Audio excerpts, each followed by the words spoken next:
Assalamualaikum warahmatullahi wabarakatuh.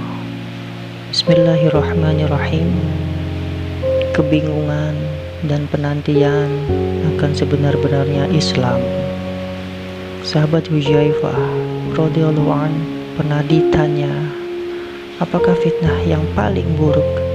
Huzaifah radhiyallahu an menjawab, yaitu ketika kebaikan dan keburukan ditunjukkan ke hadapanmu dan kamu tidak tahu harus memilih yang mana. Ibnu Abi Syaibah Al-Musannaf Kitab Al-Fitan. Sekarang ini kita semua sedang hidup di zaman yang membingungkan. Inilah masa-masa yang paling disukai iblis. Kita tidak tahu lagi mana yang benar dan mana yang salah. Begitu banyak hal di dunia ini yang tidak kita pahami.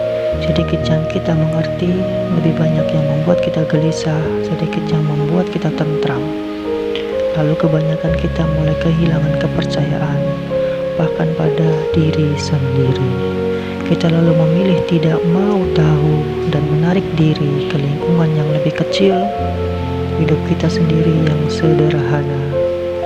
Setiap hari kita bangun, pergi bekerja atau bersekolah, berinteraksi dengan orang-orang lain seharian, lalu pulang. Beraktivitas rumahan sebentar, lalu tidur. Esoknya begitu juga, esoknya begitu lagi, begitu seterusnya. Kalau kita buat kronologi sederhana, perjalanan sepanjang hidup manusia tidak akan menghabiskan satu halaman kertas. Ini buktinya. Kita lahir, bayi, balita, sekolah, bekerja, menikah, beranak cucu, menua, dan wafat. Lihatlah, hidup kita ini kalau hanya dijalani seperti itu, cukup layak disebut bermain rumah-rumahan sampai mati. Lihatlah, hidup kita ini kalau hanya dijalani seperti itu, tidak berbeda jauh dengan hidup binatang. Bedanya hanya kita ini binatang yang berbicara, berpakaian, bersekolah, dan sebagainya. Tidak seperti itu Bung. Hidupku penuh makna, bermanfaat untuk diriku, orang tuaku, dan anak istriku. Aku bekerja banting tulang, memeras keringat, berenang air mata demi membahagiakan mereka. Aku juga tidak lupa beribadah kepada Allah. Tidak tanggung-tanggung aku beribadah sampai ke tanah suci. Biarpun aku tidak sendiri, ku bawa serta orang tuaku, mertuaku, anak istri, menantu, dan cucuku. Ya, itulah main rumah-rumahan sampai mati. Beragama Islam itu bukan menungging-nungging sujud ala kadarnya serupa penjeda aktivitas harian kita.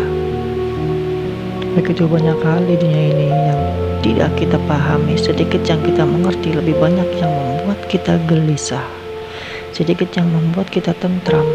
Bahkan kalangan yang semestinya paling tahu kebenaran pun malah ikut-ikutan terlibat menambah segala kebingungan kita.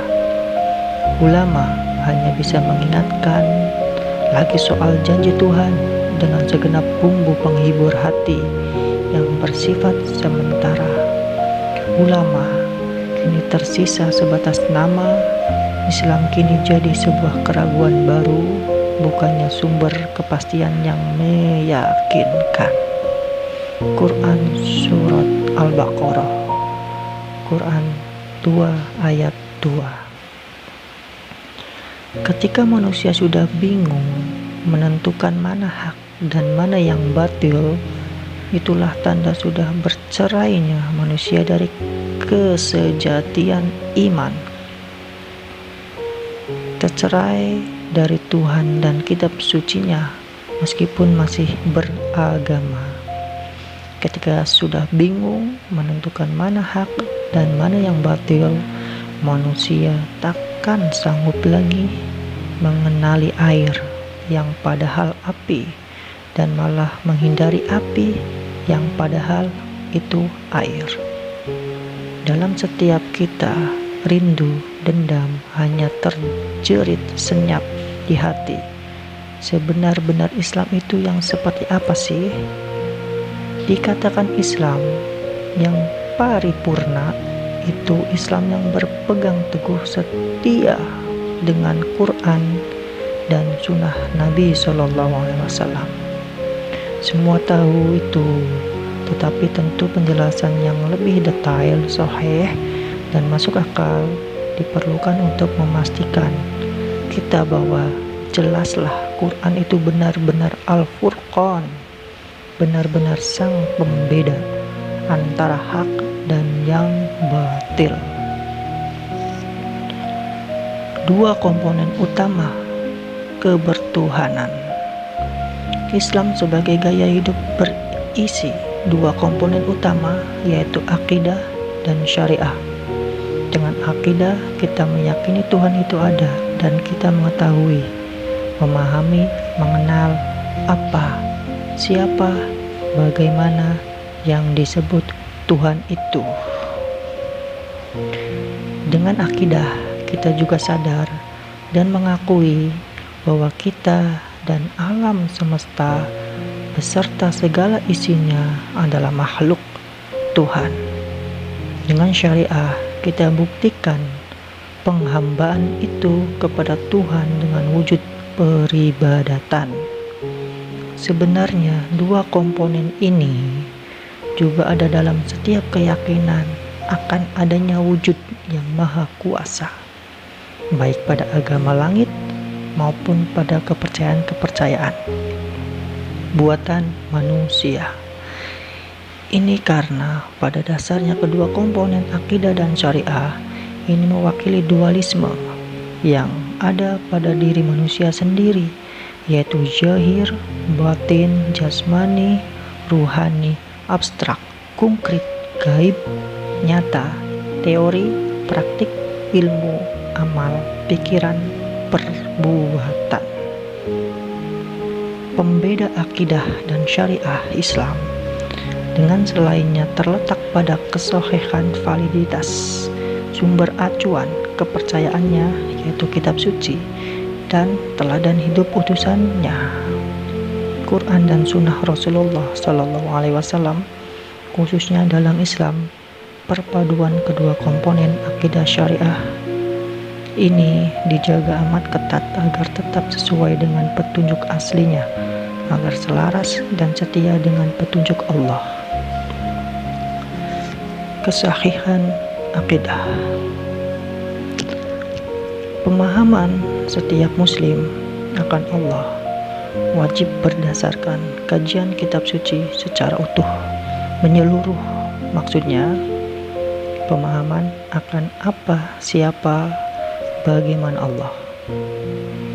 Itu tidak boleh dilakukan sepotong-sepotong.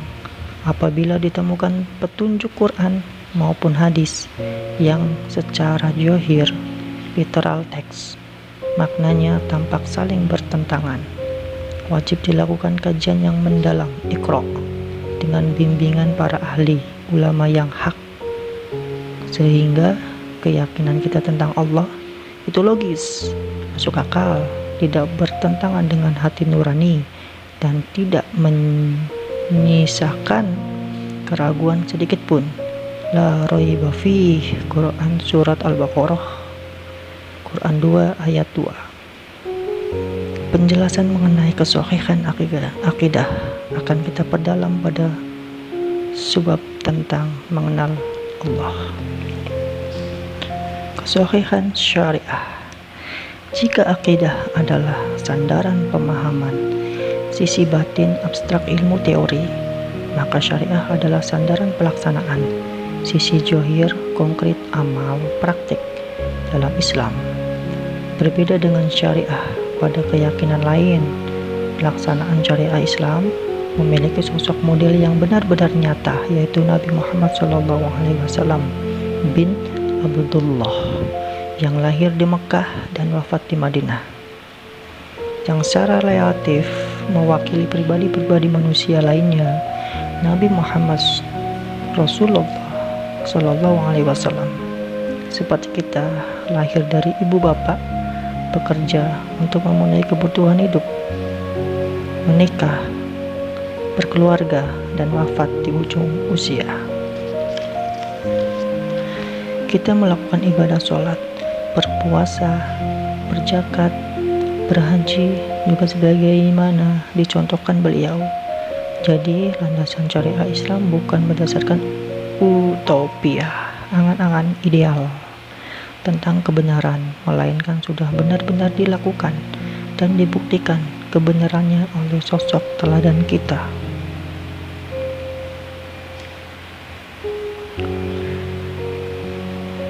Bukan tokoh fiksi.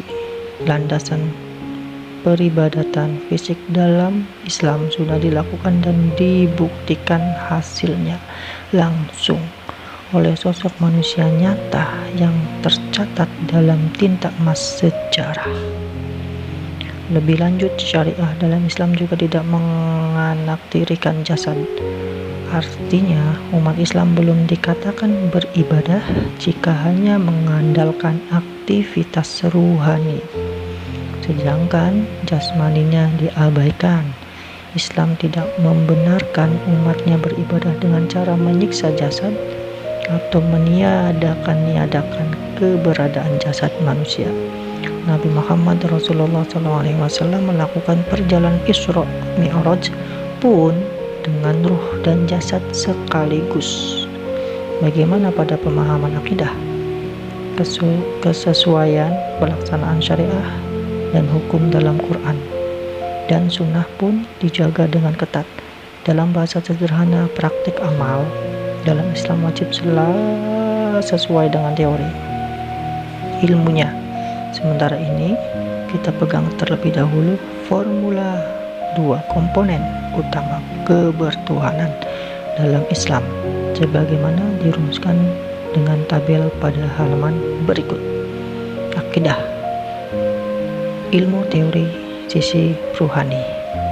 Rukun iman dikupas dengan ilmu tauhid.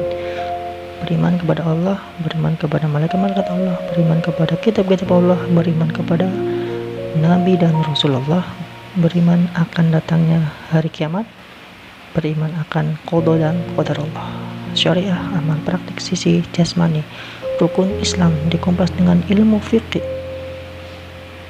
Berikrar dengan 2 kalimat syahadat, menunaikan sholat wajib 5 waktu, mengeluarkan zakat, berpuasa pada bulan Ramadan, dan melaksanakan haji bila mampu. Sinergi akidah syariah, sekali lagi, Islam itu dibangun dengan sinergi 2 hal, yaitu akidah dan syariah. Akidah itu mengenalkan akan Tuhan, syariah itu pelaksanaan peribadatan pada Tuhan.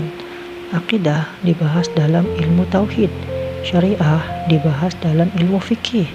Akidah itu sisi ruhani, syariah itu sisi jasmani. Akidah itu di hati, syariah pada anggota jasad. Akidah itu tataran ilmu, syariah itu tataran amal. Akidah itu tataran teori, syariah itu cara prakteknya.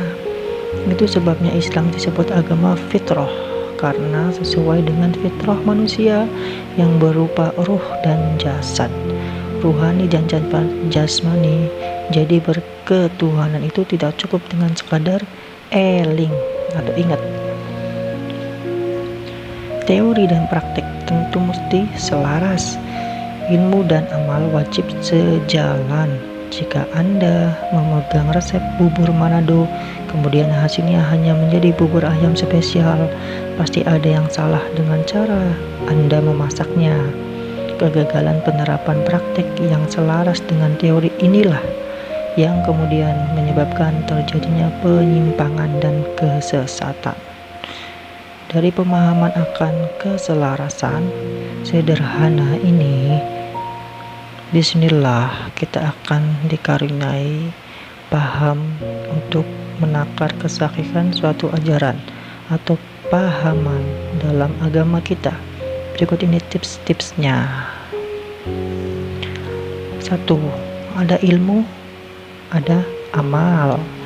Kalau ada orang alim bicara ilmu tinggi-tinggi, bicara ma'rifat hebat dahsyat, tapi ketika ditanya soal cara mengamalkannya dalam syariat, dia tidak bisa atau malah belepotan, berarti ajarannya tidak sahih. bicara ilmu tinggi-tinggi, tak tahu jalan mengamalkannya, tong kosong nyaring bunyinya. Itulah. Yang kedua, ilmu dan amal selaras. Ilmu amal selaras. 1. Kalau ada orang alim berbicara ilmu Islam tapi lalu mengajarkan cara beramal yang tidak sesuai dengan teorinya, berarti ajarannya tidak sahih. Contoh teori Allah itu tidak sama dengan segala sesuatu. Quran surat Al-Ikhlas dan Asy-Syura 11. Allah bukan berupa huruf, nama, dan makna, juga bukan berupa napas. Praktek mengajarkan takbiratul ihram sambil membayangkan alif lam ha. Mengajarkan khusyuk sholat dengan mengartikan bacaan sholat dalam hati. Mengajarkan zikir napas Allah. Mengajarkan berzikir sambil beriktikad menempatkan asma Allah dengan melempar anggukan ke bahu kanan, kiri, dan ke arah jantung. Simpulan, teori dan praktek sesuai atau tidak? Teori selanjutnya, zikir artinya ingat. Ingat artinya sadar, bukan tidak sadar atau setengah sadar, bukan dalam keadaan mabuk atau nikmat, ekstasi atau ngefly. Praktik, berzikir sambil menari-nari putar badan lalu ekstasi, mabuk, dan nikmat. Simpulan, teori dan praktek selaras atau tidak? Teori yang ketiga, zikrullah artinya mengingat Allah, bukan mengingat selain Allah. Berzikir sambil membayangkan wajah mursyid atau guru. Simpulan, teori dan praktek selaras atau tidak? Teori selanjutnya, ibadah itu untuk ketenangan rohani, memperbaiki jiwa, bukan untuk merusak sampai timbul kelalaian jiwa. Prakteknya, berzikir sampai terbawa perasaan menangis, tangis sampai meraung-raung, mempercepat bacaan atau meninggikan volume suara sampai berteriak-teriak. Tidak jarang ada yang sampai pingsan, bahkan malah ada yang sampai kesurupan. Simpulan, teori dan praktek selaras atau tidak? Teori selanjutnya, berzikir itu mengesahkan zahir batin kepada Allah, bukan untuk mengesahkan diri dengan alam. Prakteknya, berzikir-zikir untuk memasukkan barang luar ke jasad, berupa cahaya-cahaya atau huruf-huruf, atau untuk bertemu dengan sosok-sosok gaib, para wali contoh. Simpulan, teori dan praktek selaras atau tidak? Teori yang selanjutnya, jangan menukar ayat-ayat Allah dengan harga murah atau Taubat ayat 9. Artinya ilmu Allah itu gratis seperti hujan sampai kepada yang membutuhkan maupun pada yang merasa tidak membutuhkan, bukan seperti air dari perusahaan air minum atau PAM, hanya mengalir pada yang sudah membayar. Prakteknya memasang tarif dalam dakwah, menentukan mahar berupa uang atau barang. Simpulan, teori dan praktek selaras atau tidak? Teori selanjutnya, Allah tempat bergantung segala sesuatu, Al-Ikhlas. Segala sesuatu ditentukan Allah, utamanya urusan rezeki, jodoh, dan ajal. Prakteknya mengajarkan ilmu pengasihan Islami, mengajarkan ilmu-ilmu tenaga dalam, ilmu kebal, kanuragan, kesaktian, dan sebagainya. Menikahkan manusia dengan jin, mengajarkan amalan-amalan pelaris dagangan. Simpulannya, teori dan praktek selaras atau tidak? Ilmu, amal selaras. 2. Kalau ada orang alim berbicara ilmu Islam tetapi lalu mengajarkan cara beramal dari luar Islam, berarti ilmu dan amal tidak selaras, tidak sahih. Contoh, ulama bertanduk, ulama sesat tersesat menyesatkan. Itu yang mengajarkan ilmu meraga sukma, implang, terawangan, astral protection. berhalwat serupa meditasi tapa brata, semedi membuka mata batin, ilmu kodam jin, ritual memanggil arwah para wali padahal itu jin, puasa mutih, memakai raja susuk, dijimat, bebarang bertuah, dan amal-amalan lain yang sifatnya memisahkan ruh dan jasad, merusak keesaan ruh jasad, atau menyiksa jasad. Nah, mudah-mudahan sampai di sini kita semua sudah memiliki patokan dalam menentukan apakah suatu pemahaman atau amalan itu setia tidak dengan Quran dan Sunnah Rasul. Cukup kita lihat dari kelengkapan ilmu dan amalnya, lalu kita cek keselarasan ilmu dan amal yang disuguhkan pada kita. Selanjutnya kita akan menapak tilas perjalanan Nabi Muhammad Rasulullah Sallallahu Alaihi Wasallam, mengingat kembali proses agama ini ditegakkan dengan skenario ilahi dan mengambil pelajaran darinya. Garis besar skenario ilahi ini yang sering luput dari